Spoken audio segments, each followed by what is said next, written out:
You might have a Dyson hand vac. Looks something like this. I'll take this off like so, and we're going to show you how to clean this up. It's just going to half turn, coin or a large screwdriver, larger than anything you normally have. Okay, sleeve ball bearing, and we'll talk about that in a minute. Or sleeve bearing, not a ball bearing. And that's just kind of folds like so.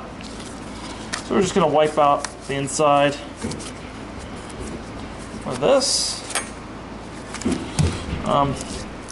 Now with these little brushes, you can use a wheel if it's wet, but generally I prefer to just untangle by hand. So we're just going to go ahead and do that. And you want to check right here, and right here, make sure there's no hair buildup. That's extremely important in this.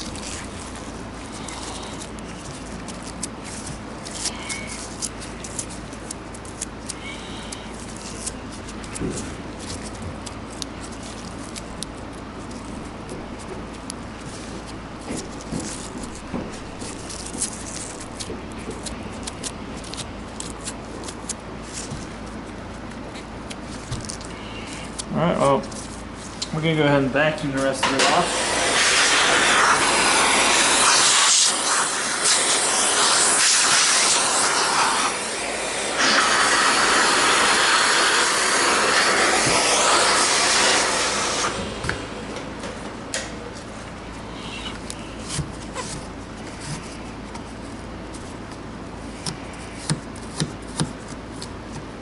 Get that lint picker clean.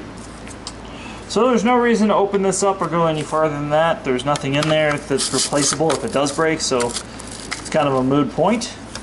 One other thing I would do at this end cap, make sure it's, well, this is Tri-Flow. It's synthetic. You must use very light, like machine oil, light sewing machine oil, that sort of thing. Very light lubricant. Just a drop in there. And this is going to go on in here like so. I'll line that up. Now once it's in there, you're going to take the coin or whatnot. You have twist. Turn it by hand, make sure it's engaged, and you're good to go. As always, thumbs up and subscribe.